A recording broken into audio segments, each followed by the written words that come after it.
Seja bem-vindo ao podcast Faz Bem à Saúde. Este é mais um episódio do podcast da Médis que ajuda a compreender os mais importantes temas de saúde. Já estou acompanhada pela doutora Paula Chaves, é patologista, é professora, é também mandatária para a investigação e formação da Liga Portuguesa contra o Cancro. Doutora Paula Chaves, muito obrigada por se juntar a este podcast, cujo tema principal é o cancro, precisamente. E hoje vai deixar-nos alguns esclarecimentos. Vamos tentar esclarecer aqui as dúvidas mais práticas e mais imediatas para quem é diagnosticado com esta doença. De facto, estamos a falar de uma das doenças mais temidas no mundo, a segunda maior causa de morte no mundo inteiro, mas importa também falar aqui de uma taxa de sobrevivência superior aos 50%. Para quem acaba de receber este diagnóstico, o que é mais importante saber logo à partida? Em primeiro lugar, Patrícia, muito obrigado pelo convite à Liga para participar neste podcast. Em primeiro lugar, o que eu lhe diria é que vai depender de pessoa para pessoa. Seguramente que o que a pessoa quer saber é aquilo que nós chamamos o prognóstico, ou seja, o que é que pode esperar. E isso vai depender do tipo de cancro, vai depender de muita coisa. Do tipo de cancro, da fase em que o cancro foi diagnosticado.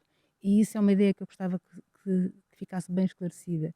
É muito importante saber a fase, porque o comportamento da neoplasia, o comportamento, o prognóstico do doente vai depender muito disso. Portanto, eu penso que serão essas as coisas mais importantes que a pessoa de imediato querá saber. Mas também poderá querer saber outras coisas, que vai depender de pessoa para pessoa. E o que cada pessoa tem que saber é que, naquele momento, deve, não só pode, mas deve perguntar ao seu médico todas as dúvidas que tiver. Deve tentar esclarecê-las. Qualquer dúvida, mesmo as que lhe pareçam mais banais e inocentes, deve perguntá-las. Porque quanto mais esclarecida a pessoa tiver e quanto mais dúvidas tiver tirado, melhor vai ser o caminho. Claro, Mais fácil vai ser o caminho. A informação é aqui fundamental, esse acompanhamento é sem dúvida fundamental, colocar todas as dúvidas, e é também por isso que hoje estamos aqui a tentar esclarecer algumas destas dúvidas práticas que de facto podem surgir na altura de um diagnóstico. Por exemplo, biópsia é uma palavra que nos provoca logo suores frios. A biópsia é um dos exames frequentes na fase de diagnóstico da doença. Em que é que consiste exatamente a biópsia? A biópsia consiste no colher um bocadinho de material, ou seja, um bocadinho da neoplasia, para depois o patologista, eu sou patologista, que é o médico que vai olhar ao microscópio e esse tecido que foi tirado por biópsia e vai fazer o diagnóstico. Portanto, o diagnóstico de uma doença oncológica é sempre histológico, ou seja, tem que haver uma observação ao microscópio para dizer que tumor é que temos ali. Agora, as pessoas podem ter medo da biópsia, mas a biópsia, eu percebo os medos, percebo que as pessoas podem ter medo de algum procedimento mais invasivo. Claro, da dor, que seja um procedimento doloroso. Mas depende da localização do tumor.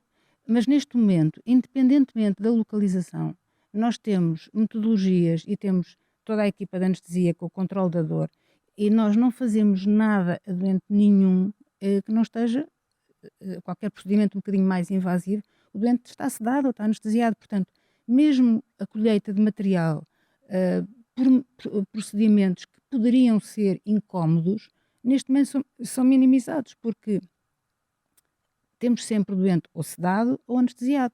Por exemplo, neste momento ouve falar em endoscopias altas e baixas, ou endoscopia, não é só a gastroenterologia que utiliza a endoscopia, mas a urologia, a pneumologia, os doentes estão sedados, estão anestesiados. Portanto, o doente é sedado, faz-se o procedimento, o doente nem quando acorda percebe que o procedimento foi feito. Claro, mas o objetivo é que haja o máximo de conforto possível. Não há que ter medo da não é? biópsia, porque mesmo as lesões de fácil acesso, mas que para picar ou para colher um bocadinho possa fazer doer, pode-se fazer anestesia local. Portanto, neste momento nós temos metodologias para controlar a dor que permitem que o doente não tenha medo de fazer a biópsia, nem tenha a biópsia como uma coisa terrível que lhe vai Um acontecer. Não, bicho-papão aqui, não, não é? não, não, Há não. muitos termos, de facto, relacionados com o cancro que acabam por falta de informação, de conhecimento, que acabam por ser um bocadinho assustadores. Por exemplo, quimioterapia, radioterapia, imunoterapia.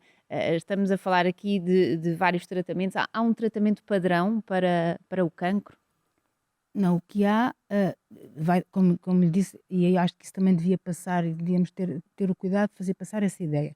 Nós não temos o cancro, não existe o cancro, nem um cancro. Existem inúmeras formas de cancro. Todas elas com um comportamento diferente, todas elas com tratamentos diferentes, com metodologias de abordagem diferente. Nós temos neste momento muitas ferramentas para cada uma delas. E cada uma delas vai exigir coisas diferentes. Algumas a mesma coisa, por exemplo, a cirurgia é muito frequente, a radioterapia é muito frequente, a quimioterapia é muito frequente, a imunoterapia começa a ser muito frequente. Repare que eu estou-lhe a falar em muitas ias. Isto prova uma coisa, é que quem trata o cancro não é um médico que trata o cancro, é uma equipa multidisciplinar de pessoas que estão envolvidas no manejo dessas doenças. E, portanto, vamos ter muitas metodologias para diagnóstico, radiologia, medicina nuclear, biópsias, como falei há bocado, e muitas metodologias para terapêutica, para tratamento.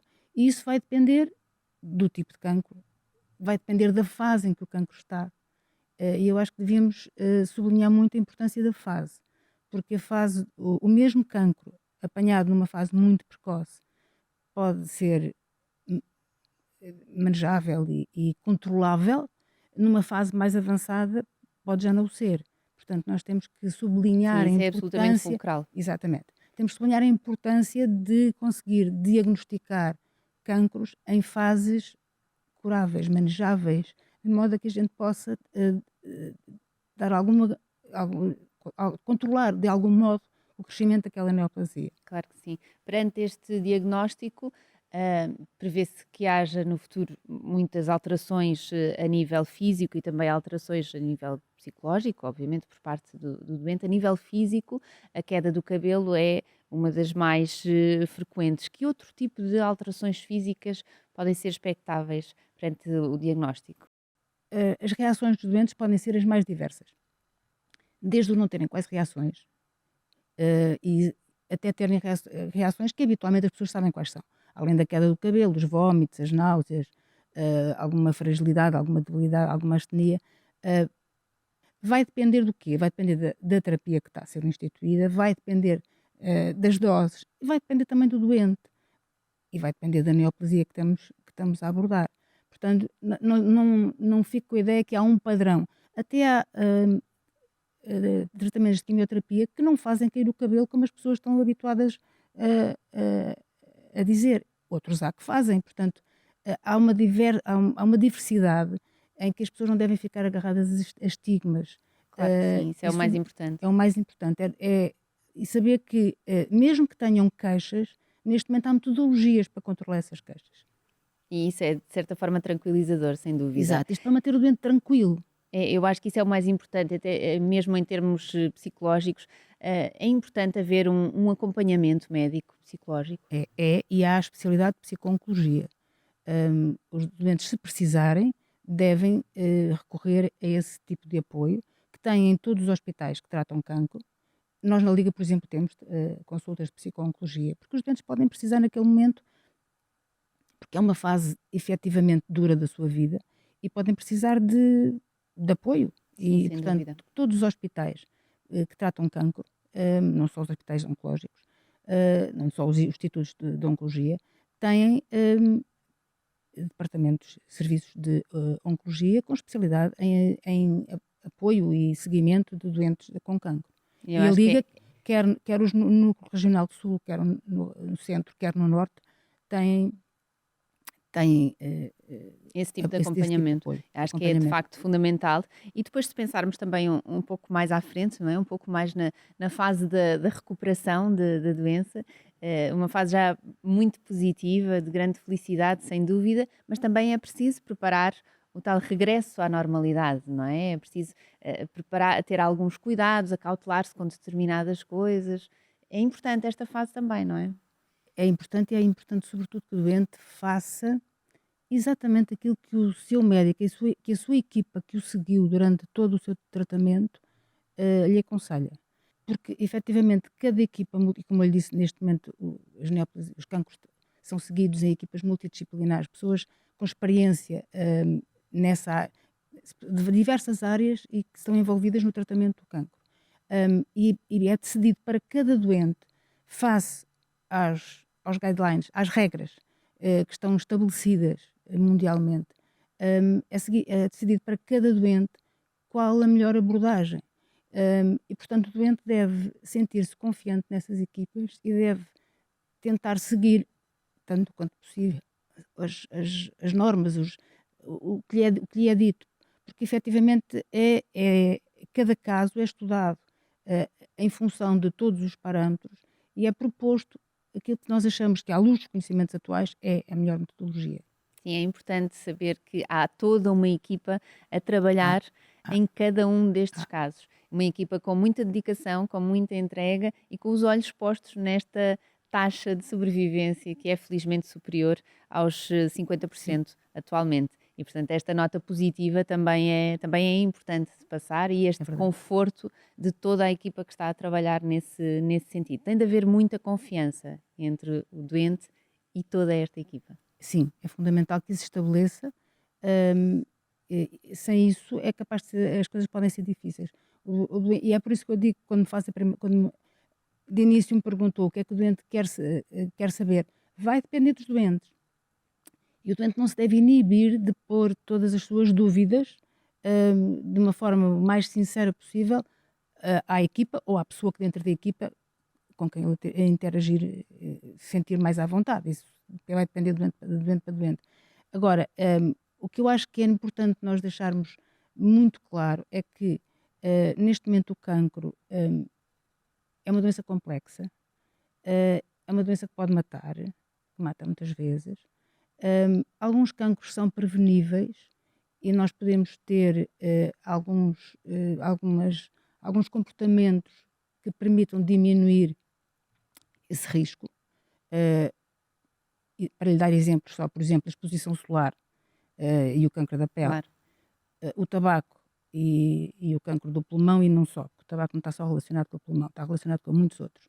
Portanto, há cancros que são preveníveis e que nós podemos ter comportamentos tendentes a minorar o risco.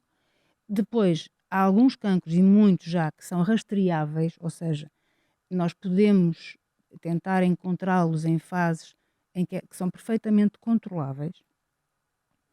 E estou-lhe a falar, por exemplo, de o rastreio da mama, o rastreio do cancro da pele, o rastreio do cancro do cólon, tudo. Há cancros que são rastreáveis e é possível tentar encontrá-los em fases que são absolutamente manejáveis e controláveis do ponto de vista clínico. Portanto, ter esse acompanhamento e fazer esse diagnóstico a tempo prazo. Exatamente, a tempo e horas. Porque, como eu lhe disse, é muito diferente tratar uma neoplasia inicial ou uma neoplasia avançada. Claro, completamente diferente. A mesma neoplasia inicial pode ser completamente controlável, avançada completamente incontrolável. E os doentes têm que ter essa noção. E têm que ter a noção que há neste momento conhecimentos sobre as neoplasias que permitem às equipas propor-lhes as melhores atitudes. E devem confiar nisso. Sim, sem dúvida. A confiança é, sem dúvida, a base para um diagnóstico muito precoce, para um desfecho muito positivo, mas a verdade é que há também a possibilidade de o cancro voltar, reincidir. E também é importante saber encarar este regresso e percebermos também que cuidados é que podem ser tomados nesta situação, por exemplo, ou durante a fase em que pode voltar a acontecer. Novamente, eu lhe ia dizer que o que ele tem a fazer é fazer o follow-up, o seguimento exato que a equipa lhe está a propor. Porque, obviamente, que a equipa que está a lidar com aquele doente e com aquele cancro sabe o que é expectável e, portanto, sabe o que é que deve propor ao doente.